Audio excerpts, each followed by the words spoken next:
Hey guys, welcome back to the channel. Curriculum week is continued and we are going to be sharing with you our, what year are we going into?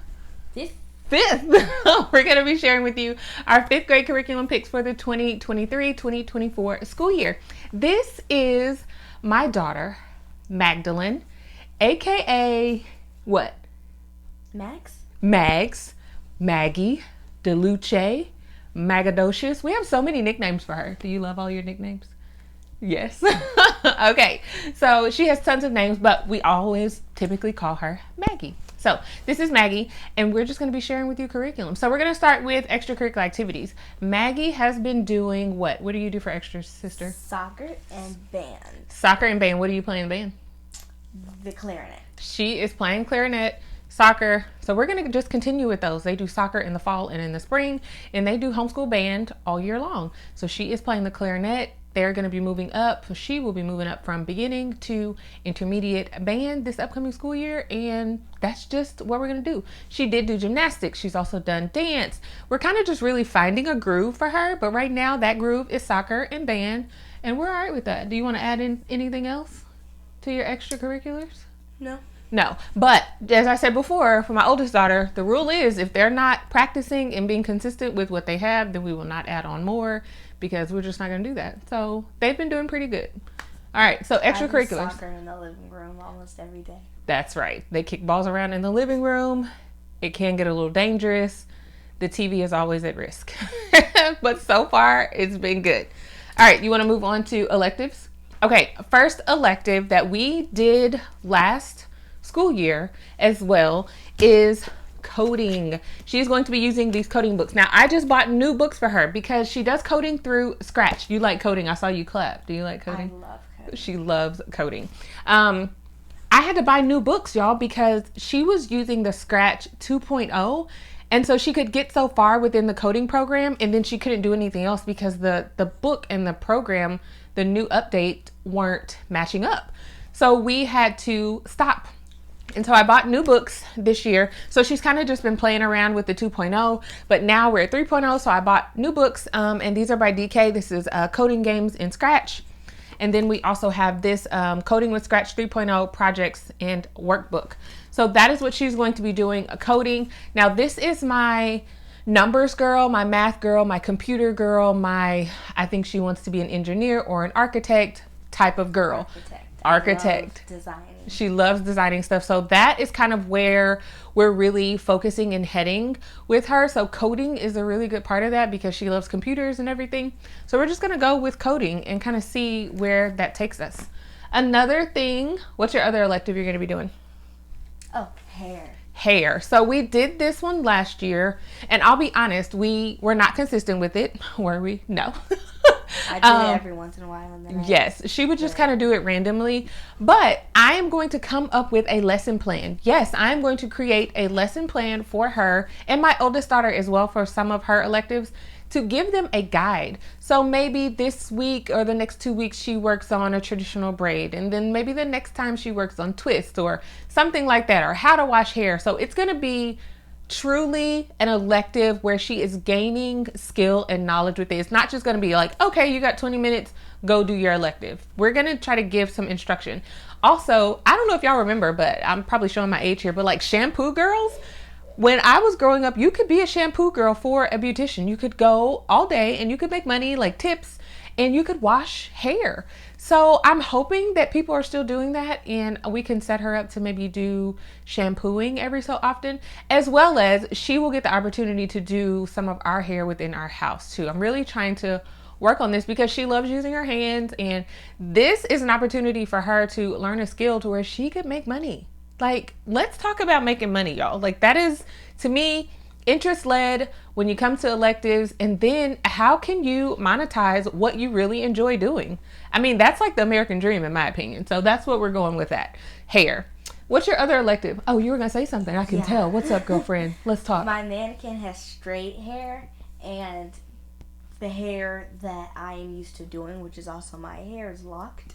So that's something else that I want to get, like a locked mannequin or just locked hair, like she said, the hair in our family. So she wants to be able to do a variety of types of hair textures, and not just hair like ours, which is locked, or straight hair like the mannequin's hair is straighter, more fine hair. So we're going to try to give her an opportunity to play around with all different textures like you would if you were in cosmetology school. It's not just one grade of hair that you would work on. So that will also help her and broaden her clientele, because I'm naming it, one day she's going to be doing hair as a side gig while she's trying to become this architect. Like, we're doing this thing. So I think that'll be awesome. So we're going to work on that. What is your next elective? You picked 3. Jewelry. Jewelry is the next one. Now, she said jewelry 5 minutes before we recorded this video. It was cooking, y'all. I'm just going to be honest here. Was it not? It was. So we'll see. But we cook all the time, so I can get the opportunity whenever. That's true. We do cook all the time. So yeah. My oldest daughter chose cooking. She just switched hers to jewelry. Now, jewelry was also on the list from last year. So we'll see. So we're going to go with that. We're going to say jewelry is her 3rd elective. We will keep you updated on how that goes. Let's move on to language arts things. So the first thing we have in front of us is spelling. So she's going to be using the Evan Moore building spelling skills, and this is grade 5 or level 5. They've been using this. They used it. She's using it right now, level 4. It's just a spelling book, y'all. I keep telling y'all, I just want the girls to be exposed to words, as many words as they possibly can, and how to spell them. And it just really helps with their grammar and language arts, and like building those skills. And when they're reading and they know the words, how to pronounce them, all the things. Okay, next thing up is we have had some bouts with vocabulary. We went from Wordly Wise to, what was the other one that we were using? A word a day. And then we went back to Wordly Wise, which is where she is now. I think she has maybe like 2 lessons left, 2 or 3, somewhere in there. 4, I think. Maybe 4 lessons. Okay, so she's almost done with that. But we're going to switch from Wordly Wise altogether, and we are going to go a Spectrum vocabulary this coming year. So grade number 5. When looking through the Spectrum book, I like how it is set up now. We used to use Spectrum vocabulary like 4 years ago before we switched. We did, yes, before we switched to Wordly Wise for the girls. So it's definitely been like Wordly Wise in 2nd grade. I think. Yes, so 1st grade you use the Spectrum vocabulary. So now we're gonna go back to that. I just really like how it's set up. It works really good for what Maggie is needing. There's lots of crossword puzzles. And it also works on the suffixes and the ends of the word, so prefixes and suffixes. There's also a reading passage. It's a little bit shorter, and you're going to use your vocabulary words a little bit less, but I do like this part of it. So yeah, if you're wanting a flip through of this, just let me know. It does antonyms and synonyms, imported words, compound words. So it's a pretty good book here. So that's what we're going to do. Test taking in the back, all the things. So that's what she'll be doing for vocabulary. So now, Wordly Wise had the reading comprehension in it, right? We're not going to have as much of that in this vocabulary curriculum. So what I decided to do, a friend recommended this, and I'm pretty excited about it. I don't know about Maggie, but we're really trying to work on reading comprehension and getting her reading more. She reads great above, 4th grade, currently grade level. I just want to make it more of a habit and the comprehension portion of it to really bring into there. So using context clues, I've talked about this before. So we are going to be adding in the read and comprehend skill sheets, level 5. She has not seen this. And these are by Abeka. Simple passages, guys. You see the passage here, and then she will have questions to answer here. The kicker to these is that they're timed. So you start out doing one in 5 minutes, and then the time goes down to 4.5 minutes, I believe, and then 4 minutes. So she will have 4 minutes to read the short passage, which is usually 3, maybe 4 paragraphs, and then she'll have that same time to answer the questions. This is great for building your comprehension skills and being able to answer the questions. So that is what we're adding in for her for reading comprehension. I'm not quite sure how often she'll do it, but this will be a part of it. How you feel about that?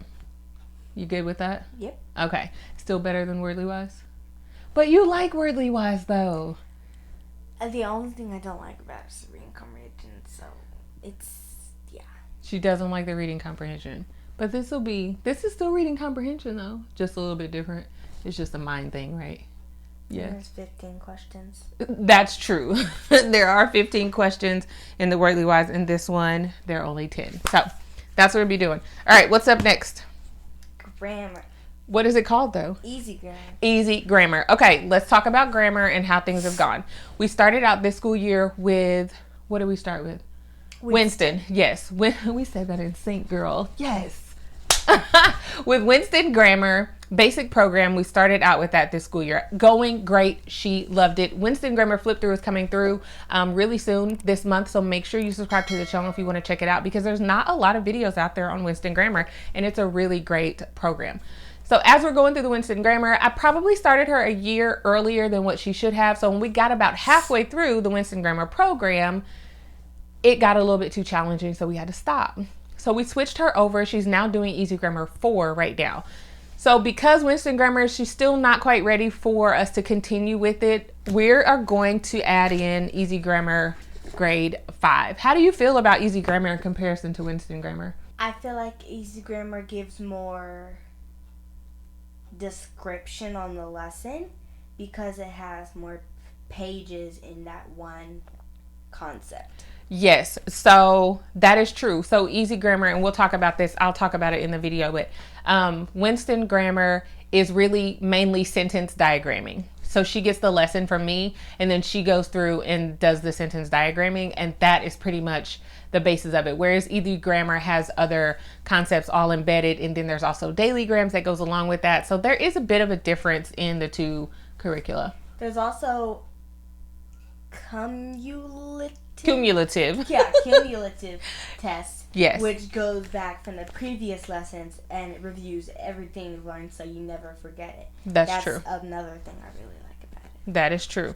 Okay, so what we're going to do, so she has Easy Grammar, the student workbook, and she does really like Easy Grammar. And then we have the test booklet for Easy Grammar. And then we also have this big book, Easy Grammar. This has the student worksheets in it, as well as the teacher's sheets as well, and the answers, okay? And then, so with Easy Grammar, she will also be doing, what's this? Daily grams. Daily grams. And daily grams is like your warm-up, your 5 to 10 minute warm-up before your 5 to 10 minute warm-up before you start Easy Grammar. This is what daily grams is. And so she loves that. So we're going to be doing that. All right. What's this, sister? Writer's Workshop. Writer's Workshop. Okay. We started the Layers of Learning Writer's Workshop not at the beginning of this year, maybe like January or so. And it is a creative writing curriculum. So she is going to be doing the Writer's Workshop creative writing. She's going to do this once a week. I believe we are working out the schedule, but once a week to help with her creative writing. She enjoys creative writing.